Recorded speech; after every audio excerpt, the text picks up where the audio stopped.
الرحمن الرحیم. طالبان ورونو د قرآن متعلق یو سخته مسئله ده. انزل القرآن على 7 احروف. الله قرآن نازل کړی په 7 حرفونو باندې. د دې څه مطلب ده او معنا یې څه شی ده؟ اول خدا د طالبانو چې دا حدیث متواتر حدیث ده او دا حدیث تقریبا یوی صحابوو روایت کړی. نو کومو طالبانو چې مصطلحات حدیث ویلی وي هغوی ته دا معلومیږي چې په اوله طبقه له طبقاتو د سند نه انزل القرآن على 7 احروف متن سو. سند اوله طبقه صحابه دي. الته لسونه لاس یا لسونه چې زیات سو. نو اوله طبقه کې چې لاس دي او ټولو طبقاتو د سند کې چې لسونه زیات سي یا لس وي دا حدیث متواتر ده. نو دا حدیث انزل القرآن على 7 احروف په اوله طبقه کې چې صحابه دي یوی صحابه دا حدیث روایت کړی ده. نو متواتر حدیث سو. نو د دې معنا څه شی ده چې الله نازل کړی قرآن علی 7 احروف په 7 حرفونو باندې الله قرآن نازل کړی. معنا یې څه ده؟ نو دې کې د علماؤ اختلاف ده. امام سیوطي رحمه الله تقریبا تر 40 اقوال په دې ذکر کړي دي. 40 قول په دې کې دي چې څه مطلب دی چې الله نازل کړی د قرآن علی 7 احروف. زه نه غواړم طالبانو چې په دې 40 اقوالو کې ټول اقوال ذکر کم. یو څو اقوال ذکر کوم چې هسې تاسې په مسله پوه شئ او بې مختاره رایه چې دما په رایه باندې خپله یعنې زه چې کومه رایه مختاروم او خوند راکوي هغه رایه بیا درته وایمه. نو تاسې طالبانو دې مسئلې ته متوجه سئ. امام سیوطي رحمه الله دلته اوله رایه دا ذکر کړې وایي دا انزل القرآن على 7 احروف دا وی له متشابهاتو نه ده. غیر له الله نه بل څوک په دې باندې علم نه لري. دا مشکله ده. هیڅوک په دې علم نه لري بغیر د الله نه. علم یې چاته نشته ده.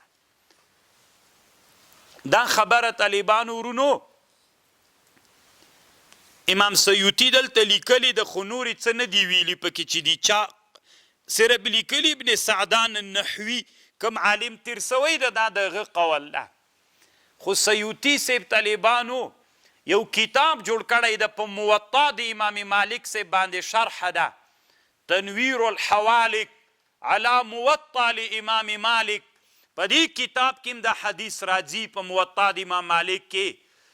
دې کتاب کې د هلته د حدیث لاندې لیکلي دي چې دا دما مختار قول ویم دا ده. دومره جنجالي مسئله ده. امام سیوطي رحمه الله وی دما رایه دا ده. دما مختار رایه دا ده چې دا حدیث له متشابهاتو نه ده او مشکل ده. غیر د الله نه په دې باندې بل څوک علم نه لري. دلته هم دا قول ذکر کړی خو نورې څه ویلي نه دي. د بل کتاب د سیوطي ما سره سته طالبانو ما دلته بیا ورسره لیکلیم ده. اول جلد 206 صفحه ده. تنویر الحوالک علی موطا لامام مالک. په هغې کتاب کې لیکلي دي چې دا له متشابهاتو نه ده. غیر د الله نه بل چاته د دې علم نشته ده. د دې په مطلب باندې غیر د الله نه بل څوک نه پوهیږي. نو سیوطي وایي چې دا د متشابهاتو نه سوله په مشهورو علماؤ کې. کنه دی خو ابن سعدان النحوي موږ نه پیژنو دا څوک تیر سوی. دویم قول دا ده چې مراد علی 7 احروف و قرائتونه مراد دي. انزل القرآن على 7 احروف یعنی على 7 اوجوه ووجوهات باندې. لکه اوس ګوره طالبانو ولا تقل لهما اف، په دې افن کې تقریبا علما ممکن 40 وجوهات جایز بلی. وعبدت الطاغوت، په دې کې علما ډېر وجوهات جایز بلی. نو د رایه دا ده، دا دویمه رایه دا ده، دی وایي د دویمې رایې علما وایي چې مراد له 7 احروف نه دا ده چې قرآن نازل سوی ده على 7 اوجوه، په وجوهاتو و قرائتونو باندې، وجوهاتو باندې نازل سوی ده. دا بل قول ده. دا قول طالبانو په مشهور علماو کې د علامه ابوالولید الباجي المالکی قول ده. دا هم دنیا کې ډېر ښه عالم تیر سوی طالبانو ورونو. دم په موطا د امام مالک صاحب یوه شرحه کړې 9 جلدونو کې کتاب د ما سره شته، المنتقى على الموطا، امام مالک صاحب مالکی مذهب د ابوالولید الباجي. وروسته بیا طالبانو خبر درته کوم، دا هغه سړی ده چې د نبی علیه السلام صفت دا قرآن کې نبی علیه السلام امیو، نه خط ویللی سو نه لیکلی سو، دا د رسول الله صفتو. وما كنت تتلو من قبله من كتاب ولا تخطه بيمينك واذا لارتاب المبتلون. دغه آیاتنا استدلال کیږي چې نبی علیہ السلام نه خط زده نه لیکل کولی، نه ویللی سو خط، نه لیکل کولی سو. دا د نبی علیہ السلام صفتو او دا د نبی علیہ السلام معجزه وه. ځکه که نبی علیہ السلام خط ویللی سو لیکلی سي، خلکو به ویلي چې له ځانه یې جوړ کړی، نو دی نه خط ویللی سي نه لیکلی سي، قرآن یې څنګه له ځانه جوړ کړ. دی نه معلومه سوله چې دا الهي کتاب ده. دغه ابوالولید الباجي راجګ سو، دی طالبانو د افریقا عالم تیر سوی ده. نو بیا د یو فتوا وکړله، د ویلي چې نبی علیہ السلام په اخر د عمر کې خط لیکلی سو. اول کې نه سو لیکلی، معجزه و، وروسته دا معجزه و چې لیکلی سو. بیا طالبانو علماو د بیچارګي باندې د کفر فتوا وکړله، که نه مولیانو نه خو دې هم الله تاسې ساتي، سخت زر ناس وي دې ته. بیا طالبانو دې ته خبره جوړه کړله چې دی بیچارګی اعدام کی. بیا بادشاه علما را جمع کړل، دی هم راوغوښت. بیا ده ورته ویلي چې تاسو خو د ما په خبر باندې ځان پوه کوئ چې د ما څه هدف ته د خبرې. بیا طالبانو میدان د وګټو په هغې کتاب جوړ کړی، هغه کتاب هم له ما سره شته. والله عز وجل ډېر لوی علم ورکړی او د ده خبره ډېره خوندوره خبر د دوی وي چې نبی علیه السلام اخر د عمر کې څوک کولی سو. بیا په دې به انشاءالله سبا درس کې کیدی سي مونږ خبره راشي، هلته نوره مفصله خبر درته کوم. نو علامه ابوالولید الباجي رحمه الله په المنتقى کتاب کې لیکي نازل سوی د قرآن على 7 احروف، مراد له 7 احروف على 7 اوجوه ده. دا بل رایه سوله.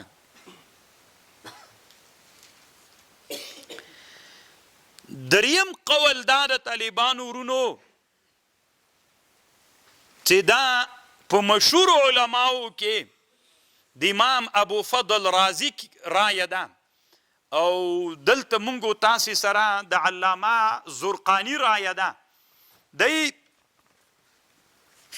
دغه رایه مختاره بلی. دی وایي چې مراد لعلى 7 احروف نه دا مطلب د طالبانو ورونو چې یو حرف کې څو هغه جایز وي. مثلا على 7 احروف دا معنات یو لفظ تسنیم ویلل جایز وي، جمم ویلل جایز وي، مفردم ویلل جایز وي، یو مرفوع ویللم جایز وي، منصوب ویللم جایز وي، او کسره ویللم جایز وي. نو دای مطلب د دې اوس مثال وی والذین هم لاماناتهم وعهدهم راعون. لاماناتهم مفرد و جمع دواړه.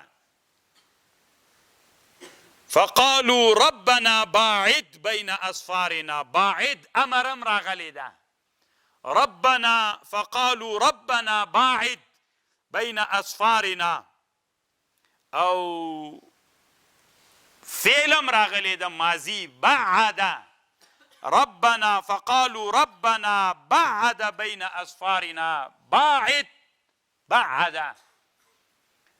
نو دا د علامه زرقانی رایه د دیوی علی 7 احرف دا مطلب ده چې د کوم رایه دلته مختاره ګرځولې علی 7 احرف دا معنا چې لا يخرج عن 7 اوجه في الاختلاف تسنیه والی مفرد والی جمع والی تذکیر و تانیث دا یو او اختلاف په تصریف کې ماضی و مضارع و امر دوا وجوه د اعراب مرفوع منصوب مجرور درې څلورم نقص و زیادت او پنځم تقدیم و تاخیر شپږم ابدال یو حرف په جای د بل حرف بدلول اختلاف په لغاتو کې لکه فتحه او اماله او ترقیق او تفخیم او دا د علامه زرقانی رایه دا هغه وایي چې انزل القرآن علی 7 احرف دا مطلب دا څو شول درې څلورم قول دا د طالبانو انزل القرآن علی 7 احرف ولغات ښیي طالبانو د عرب څه دي د هر چا ځان ته لغت ده د قریشو ځان ته لغت ده د بنو تمیمو ځان ته لغت ده د حوازنو ځان ته لغت ده دا قومونه دي په عربو کې نو انزل القرآن علی 7 احرف یعنی په ولغتونو باندې لکه ګوره دا پښتو یوه پښتو ده خو هلمندیان و قنداریان و روزګانیان یوه طرز باندې وایي جلباتیان و کونړیان و لغمانیان په بل طرز باندې وایي مونږ لوګریان و کابلیان و میدانیان په بل طرز باندې وایو او زابلیان و غزنیچیان طالبانو لا اله الا و لا اله الا داسې منځ کې دي که نه که نه وچه قندارۍ د طالبانو نه دي مونږ غوندې ده او د خوست ولایت طالبانو زدرانو منګلو ګربزو زازۍ زبه خو طالبانو بیخي پکې نادره ده بیا داسې سخته ژبه ده چې ته به ورته حیرانه سې نو هغه هم پښتو د طالبانو داسې لغات دي پکې لهجې دي نو د عربو ژبې هم څوک وي دا لهجې وې ځان ته لغتونه ول نو بل رایه دا د څلورمه رایه دا ده چې قرآن نازل سوی علی 7 احرف یعنې په 7 حرفونو باندې یو حرف د قریشو د حوازنو د بنو تمیمو د فلانو د فلانو د فلان دا مطلب دی د دې مطلب دا رایه په دنیا کې د علماؤ د کوم علماؤ مختاره ده دا د امام بیهقي رحمه الله په شعب الایمان کې ده شعب الایمان دویم جلد 421 صفحه کې طالبانو هغه ما رانه وړله مل څه کوي دومره ډېر نو طالبانو امام بیهقي رحمه الله وایي دلته مراد و لغت دي خو دا رایه طالبانو امام سیوطي رد کړې دی وایي که و لغات تر مراد سي نو عمر رضی الله عنه چې و او هشام ابن حکیم ابن هشام ابن حکیم نو هغه څه و طالبانو هغه او عمر صاحب خو دواړه قریش ول د قریشو یو لغت حکیم ابن هزام طالبانو یو ورځ هشام ابن حکیم یو ورځ قرآن ویلی جماعت کې بل رقم ته قرآن ویلی نو عمر رضی الله عنه چې راغی وي منځه باندې ولاړ وي دا ته څنګه قرآن وایي څادر یې راواخیست غاړه کې ورواچو رسول الله ته یې راکش وي دا بل رقم قرآن وایي نبی علیه السلام ورته ویلي تی مو وایه هغه څه ویلي نبی علیه السلام ورته ویلي همداسې نازل سوی ده ته ویلي تی ووایه هغه څه ویلي وي همداسې نازل دواړه غوندې نازل سوی امام سیوطي وایي طالبانو خبرې ته غوږ ونیسئ امام سیوطي وایي که قرآن نازل سوی وی علی 7 احرف که قرآن نازل سوی وی علی 7 ولغت تر مراد وی نو هشام ابن حکیم او عمر صاحب دوی دواړه خو قریش ول د قریشو خو یو لغت ده نو د اختلاف ولې پکې راتلی نو خو دې نه معلوم ده چې دلته مراد علی 7 احرف نه لغتونه مراد نه دي. د امام بیهقي قول امام سیوطي رد که. پوه شولی؟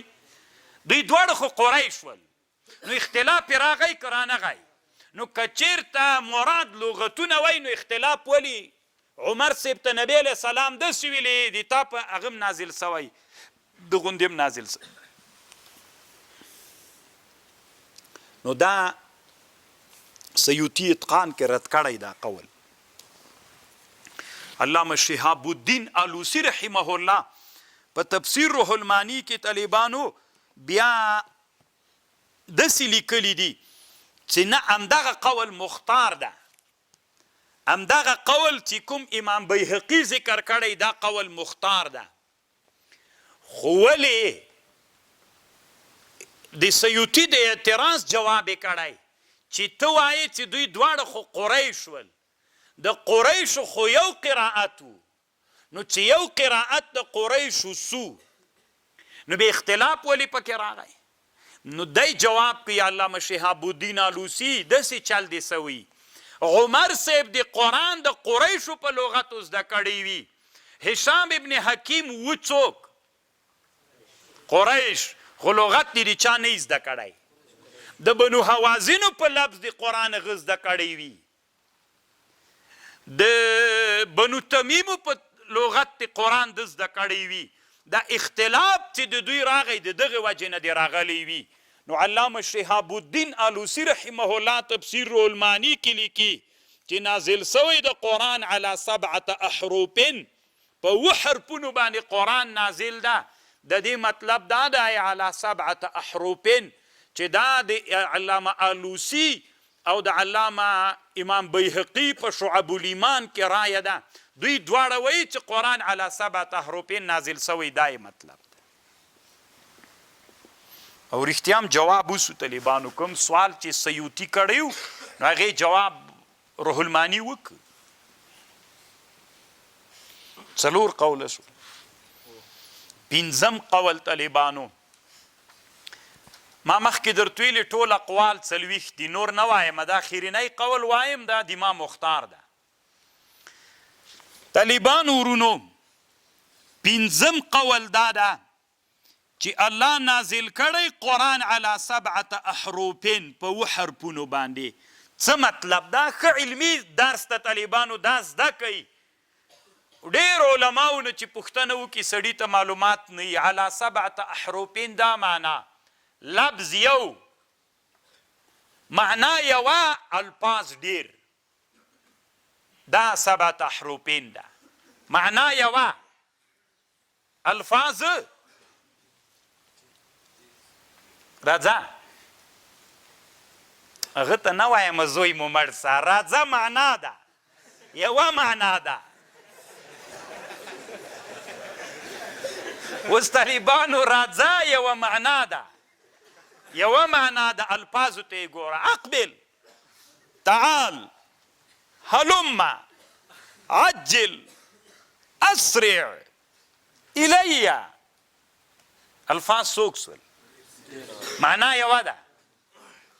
اقبل، تعال، هلم، عجل، اسرع، الی.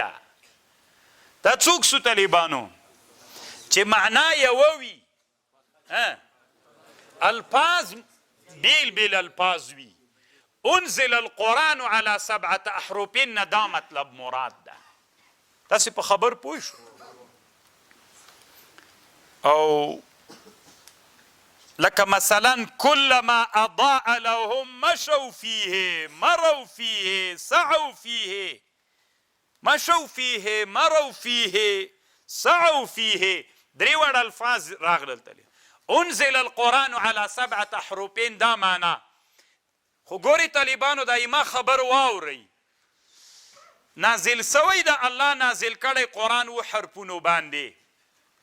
د دغه رای علماء خبر داسې ده، اول چې الله څوک نازل که، قرآن را نازل که، نو دا قرآن خو په یو لغت باندې و، په یوه لهجه باندې و، نور عربو په دې تلفظ نسو کولی. دا اوس طالبانو که د قندهار او د هلمند او د ورزګان طالبان هغه ته لاړ شي خوست ولایت ته هلته هغه قومونو سره مخ شي چې ډېره سخته ژبه یې درسي وایي نه سره پوهېږي طالبانو په لهجه یې نه پوهېږي که نه دومره سخت به دوی سره نه پوهېږي دوی به له دوی سره نه پوهېږي نو طالبانو عرب پښتانه خو ډېر لږ دي عرب خو ډېر زیات دي دا اوس په 22 مملکتونو باندې عرب تقسیم دي نو د اسلام په اوائلو کې به چې یو ټکی راغلی و په قرآن کې نو بیا الله عز وجل دوی ته دا رسول علیه السلام دا ورته جایز که تا په دغه لفظ تلفظ نه سو کولی دغه لفظ مرادف باندې تلفظ وکړه صحیح ده که په هغه د تلفظ نه سو کولی په هغه مرادف باندې تلفظ وکړه د دې په خاطر باندې چې په دوی باندې څوک راسي اسانتیا او سهولیت راسي انزل القرآن على 7 احرف الله مثلا طالبانو زبم لږ نورم پوی کم عبدالله ابن مسعود ته یو سړی راغی قرآن یې ویلی ورته عبدالله ابن مسعود قرآن ورته ویلی نو بیا طالبان ورته ویلي ان شجرة الزقوم طعام الاثیم فقال الرجل طعام اليتيم اثیم نسو ویلی ان شجرة الزقوم طعام الاثیم د سړي به چې ویلي ان شجرة الزقوم طعام اليتيم ثی نسو ویللی اثیم نسو ویللی څو وارې ورته ویلي فلم یستقم بها لسانه لکه څه د وایي زه زور زیر ته نسم وروستلی که نه اونو چې کوچان وي عرب خو ټول کوچان ول طالبانو کوچی خو نو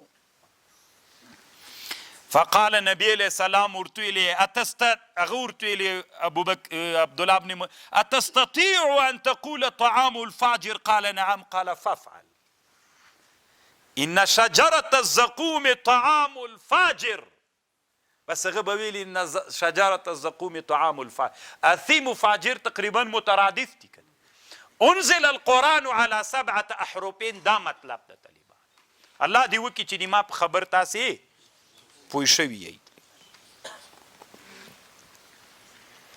څه مطلب طالبانو راجح رایه زه نه وایم طالبانو کیدای سي تا افغانستان ده او زه په دې پوه یم علم د طالبانو کیدای سي تر ما نه ډېر ښه علما شتون ولري او هغه علما تاسې ته په دې مسئله بحث وکړي هغه بل قول مختار کړي ما خپله طالبانو یو وخت کې د روح الماني قول مختاره و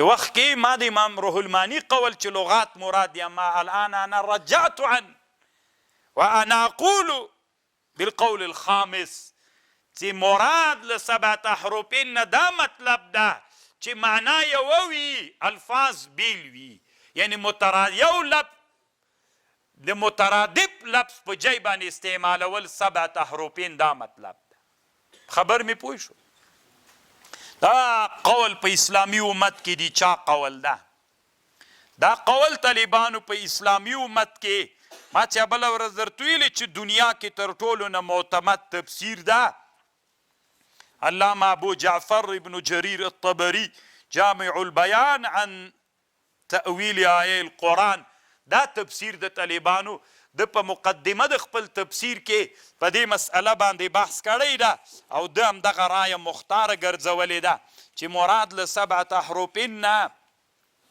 څوک مراد ده دغه چې معنا یو وي الفاظ مغایر مختلف الفاظ وي فقد اوضح نص هذا الخبر ان اختلاف الاحرف ال7 انما هو اختلاف الفاظ كقولك هلم وتعال باتفاق المعاني لا باختلاف معان موجبة اختلاف الاحكام وبمثل الذي قلنا في ذلك صحت الاخبار عن جماعة من السلف والخلف دا د رایه د طالبانو او په همدې باندې د ډېر اوږد بحث کړی اقوال راوړي دي الله نازل کړی د قرآن على 7 احرف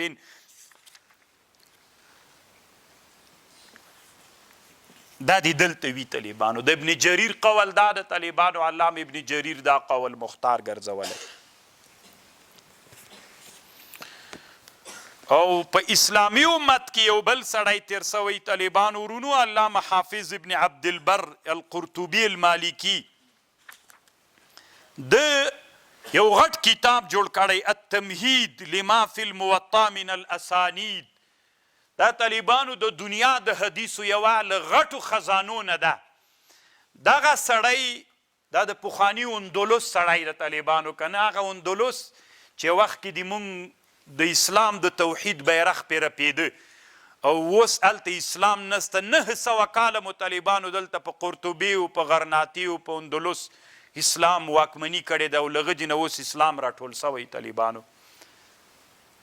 463 کې مړ د نن نه تقریبا 1000 کاله مخکې طالبانو وفات سوی. د په د خپل کتاب کې لیکلی دي چې مراد 7 احرف نه مراد څوک ده. دغه خبر چې ما درته وکړه د دم دغه رایه د طالبانو. او موږ د احنافو د مذهب یو سړی تیر سوی ده، ډېر ښه عالم ده، خو موږ احناف طالبانو د ده سره ډېر ظلم کوو، د ده په حق کې طالبانو ناروا کوو او د ده په حق کې طالبانو چې بیخي لوی خدمت د سړي کړی. طالبانو دا د ده یو کتاب ده، د ده بله نسخه ما سره 14 جلدونو کې ده، دا خو 4 جلدونو کې ده، بله نسخه یې 14 جلدونو کې ده. دې ته طالبانو وایي مشکل الاثار د امام طحاوي. دا دنیا کې چې د احادیثو تعارض راغلی ده، دا جمع ده، دا د احادیثو تطبیق دی کوي. په ټوله دنیا کې طالبانو د دې کتاب مثل نشته. عمر ښه کتاب ده. خو یو سړی وایي چې زه داسې حنفي یم او داسې یم او مشکل الاثار دې کتلی لري، نه نو بیا ته څه حنفي شو؟ دغسې داسې په پړي والا چې پړی ښکوي چې درته وي ته حنفي نه یې، زه حنفي یم. چې ورته یې طحاوي د سره شته، مشکل الاثار د طحاوي وي، دا خو مې نه وایي نوم واورېده، هسې به له ځانه راته یادوي. نو طالبانو امام طحاوي رحمه الله په مشکل الاثار کې باب کړي، باب بیان مشکل ما رویه عن رسول الله صلی الله علیه وسلم من قول ينزل القرآن على 7 احرف. دیم طالبانو وی چې مراد دلته له 7 احرف نه دا مراد ده. دی وی طالبانو اوس د غفور و رحیم په جای باندې سمیع و حکیم وایي، عزیز و حکیم وایي. دا الفاظ یعنی دا طالبانو جایز د 7 احرف نه دا مراد. اسلامی امت لوی لوی علماء ابن جریر، حافظ ابن عبدالبر، په احنافو کې طالبانو امام طحاوي دوی وایي چې مراد له دې نه چې قرآن نازل کړی د الله علی 7 احرف نه دا مراد ده. دما خپلم طالبانو دا قول اوس مختار ده او دا قول من حیث التحقیق ډېر خوند راکوي. خو یوه خبر دلته طالبانو ابن جریر کړې ده چې دې خبرې ته یې تاسې فکر وي. دغه مصحف عثماني کومه د تا سره قرآن سته، دا مصحف عثماني طالبانو دا نن مشتمل على 7 احرف دا که نه؟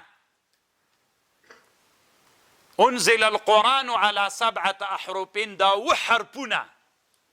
چا ویلي هغه مراد ده، چا ویلي دا مراد ده، چا ویلي دا. اوس په دې مصحف کې شته که نشته؟ امام ابو جعفر ابن جریر الطبری رحمه الله وی خبرې ته ځان پوی کوي په خبر باندې. ابن جریر وایي وی دا خو الله عز وجل په اوله زمانه کې دا نازل کړی قرآن علی 7 احرفین و.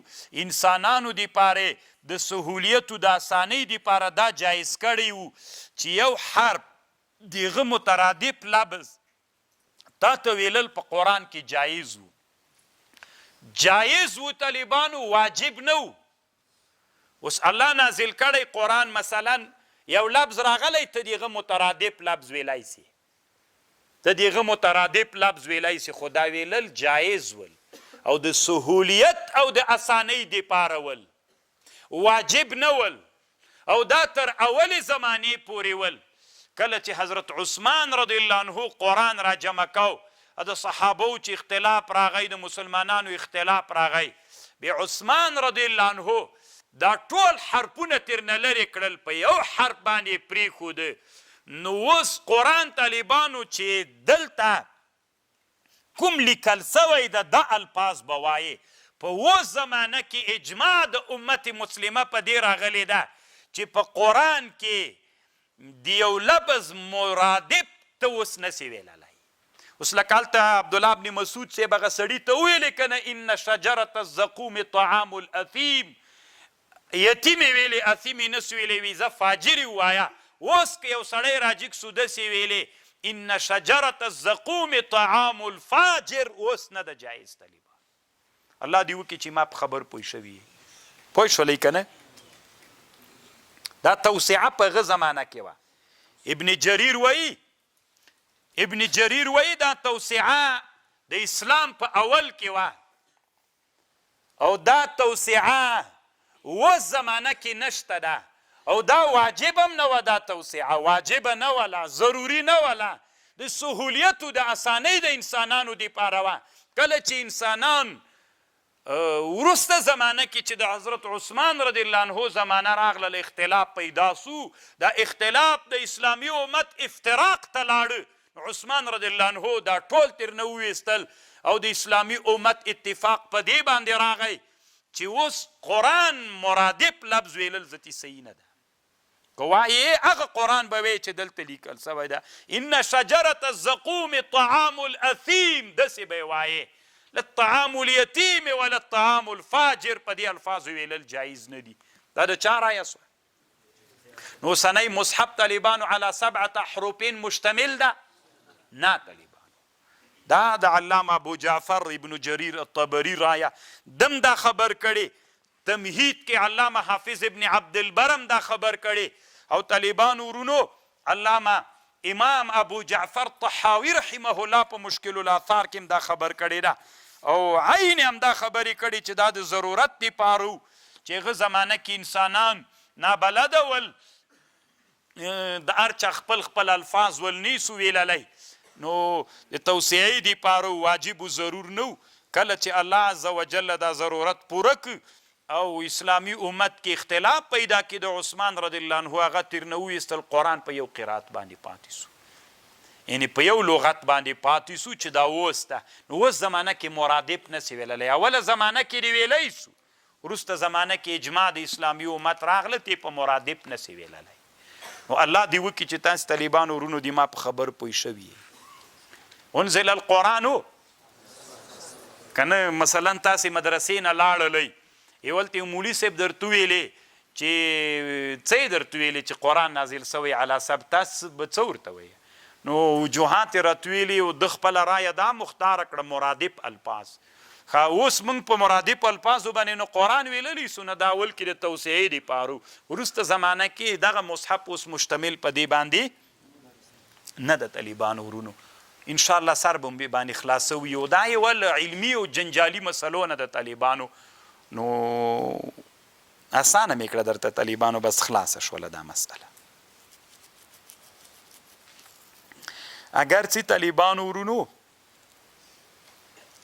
اسلامي امت کې یو سړی تیر سوی ده علامه امام جزري نومیږي النشره فی قراءات العشره د دې یو بل کتاب د 2 جلدونو کې که سبا یا راتلو ورځو کې هغه کتاب هم راوړم ځکه هغه هم په علومو د قرآن متعلق کتاب د ډېر علمي کتاب ده النشره فی قراءات العشره په دې کتاب کې بیا دی بله خبر کوي خو هغه خو طالبانو د امام جزري رایه د علي قاري رایه او د علامه زرقاني رایه هغه بله رایه وه که نه چې لینزل القرآن علی 7 حروف څه مطلب د دغوی هغه رایه دا مونږ علي قاري سره دته خو هم طالبانو الله په علم د قرائت کې ډېر مهارت ورکړي ځکه هم قاري ورته وایي طالبانو علي ابن سلطان محمد القاري الهروي علم قرائت ځکه د په علم قرائت کې ډېر کتابونه جوړ کړي دي المنح الفکریه على مقدمة الجزري په هغې باندې شرحه کړي نور ډېر کتابونه دی په علم د قرائت کې لري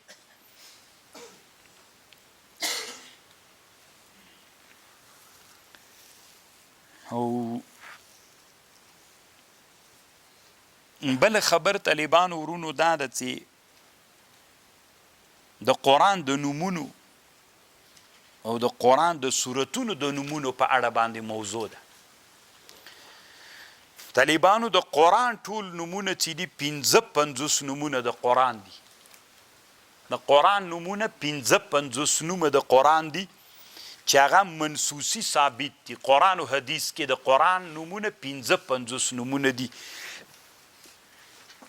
چې هغه امام سیوطي رحمه الله دلته ذکر کړي دي، ټول ذکر کړي. نو طالبانو یو نوم د قرآن چې د قرآن ده، یو د قرآن نوم کتاب ده. علامه انور شاه کشمیری رحمه الله په فیض الباری کې لیکلی دي. فیض الباری کې علامه انور شاه کشمیری رحمه الله لیکلی دي، وای د قرآن او د کتاب په مابین کې څه فرق ده. وی قرآن دې ته ویل کېږي چې الله عز وجل په قرآن هغه ته ویل کېږي چې یو څوک په یو شي باندې قول هم وکړي. مثلا زه د طالب ته خط لیږم او فرا کې ته د فرا ولایت زه درته یو خط ولیږم، خط چې لیکم ویلل هم پې وکړم، ویم لیکم تلفظ هم پې وکړم، نو کلام نفسي او کلام لفظي دواړه سول. همې چې دته ورکړه دته مې ویل میل دا د سره ویسه، نو دې ته طالبانو قرآن وایي. او کتاب دې ته ویل کېږي چې زه قلم راواخلم لیکل کوم، کلام نفسي ولیکم کلام تلفظ پې ونه کم، دې ته څه وایي؟ دې ته کتاب وایي. نور آسمانی کتابونه طالبانو هغې باندې الله تلفظ نه ده کړی، قول یې نه ده پې کړی، تنه هغه کلام نفسي د الله ده. قرآن چې د طالبانو الله قول هم پې باندې کړی د علامه انور شاه کشمیری رحمه الله وایي د قرآن او د کتاب په مابین کې دا فرق. پخواني آسماني کتابونه طالبانو کتاب و قرآن نه و، او قرآن چې د طالبانو هم کتاب ده او هم څوک ده، هم قرآن ده هم قول پې باندې سوی. انور شاه کشمیری صاحب دا خبره په فیض الباری کې کړې، د شاګرد چې کومه حاشیه په فیض الباری کړې ده په هغه کتاب کې لیکلی دي، حاشیه کې لیکلي وي دا د محمد قاسم نانوتوي رحمه الله رایه ولا غیبم دا قول ذکر کو. کله چې طالبانو قرآن را جمع که، کله چې ابو بکر صدیق صاحب بیا د جمع په اړه بحث کوو، کله چې ابو بکر صدیق صاحب قرآن را جمع که نو بیا یې ویلې چې نوم چې ورباندې ږدو، بعضو ویلې نوم انجیل پې ږدو، بعضو ویلې صفر نوم پې ږدو. ویلې انجیل ځکه نوم نه پې ږدو ځکه دا خو د نصرانیانو کتاب، بیا ویلې صفر نوم پې ږدو سین فیرې، بیا ویلې دا خو د یهودو د کتاب نوم دام نه پې باندې ږدو. ای طالبانو عبدالله ابن مسعود ورته ویلې زه چې حبشې ته تللی یم هجرت کې، نو هلته دوی به خپل کتاب ته مصحف ویلې، بس بیا په دې اتفاق راغی د صحابوو چې قرآن ته مصحف وي، هات المصحف. نننۍ دنیا کې طالبانو مصحف لیکل سوی وي په باندې المصحف العثماني، خبر باندې پوهېږئ دا مصحف د صحابوو هغه پې باندې سو دا نوم قرآن دپاره کېښودل سو. اگر چې طالبانو امام سیوطي رحمه الله دلته دوه اثره ذکر کړي، د دواړو اثرینو نه داسې استدلال کړی چې قرآن باندې د انجیل اطلاق په قرآن باندې د تورات اطلاق هم جایز ده. سوی ده یعنی نفس سوی ده ورباندې، خو اوس زمانه کې ورته وایئ مه. په قرآن باندې د انجیل اطلاق هم سوی او د تورات اطلاق هم پې سوی، خو اوس زمانه کې جایز نه ده، ورته وایئ به نه. د قدادته رضی الله عنها نه روایت کوي، رضی الله عنه نه روایت کوي، قال لما اخذ موسى الالواح قال يا رب اني اجد في الواح امة اناجيلهم في قلوبهم فاجعلهم امتي. اناجيلهم في امتي، نه اناجيلهم في قلوبهم. داسې د تورات کې د داسې یو امت بحث ده چې انجیلونه به یې په زړونو کې وي، یعنې قرآنونه به یې په زړونو کې وي، د انجیل اطلاق پې وسو که.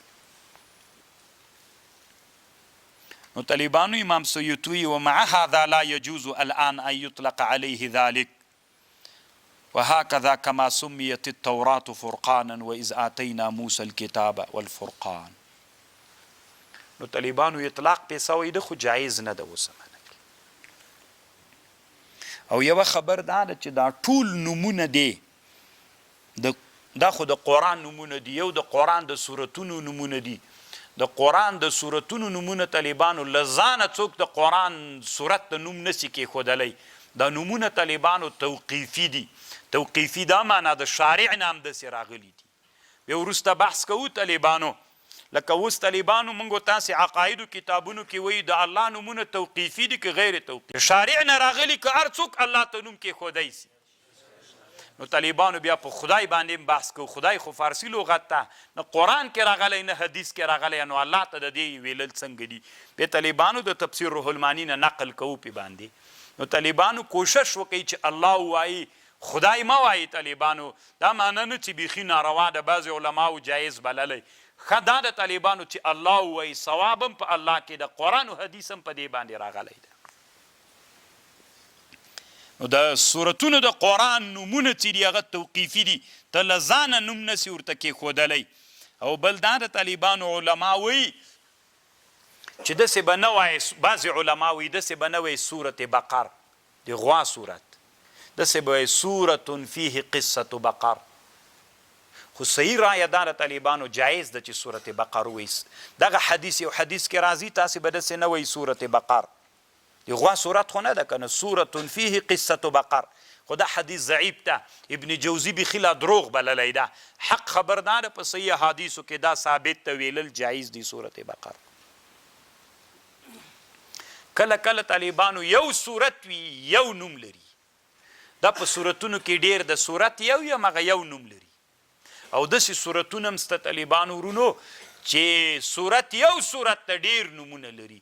لکه الحمدلله غوندې، الحمدلله څه باندې 20 نومونه لري، څه باندې 20 نومونه لري طالبانو. چې امام سیوطي دلته ټول نومونه ذکر کړي، مفسرین علماء نومونه ذکر کوي. ما مخکې تاسو ته ویلي طالبانو بیا م وایم، زه خپله عادت مې داسې ډېر مستدرکات نه خوښوم. یعنې دا شیان چې موږ ته ډېر اوس نومونه یې ذکر کړه الحمدلله، نو دا ښه ده چې زده دي وي. نو دومره ډېر ضرور نه دي طالبانو، انسان باید په نورو شیانو باندې ځان مشغول کړي چې هغه دته فایده کوي.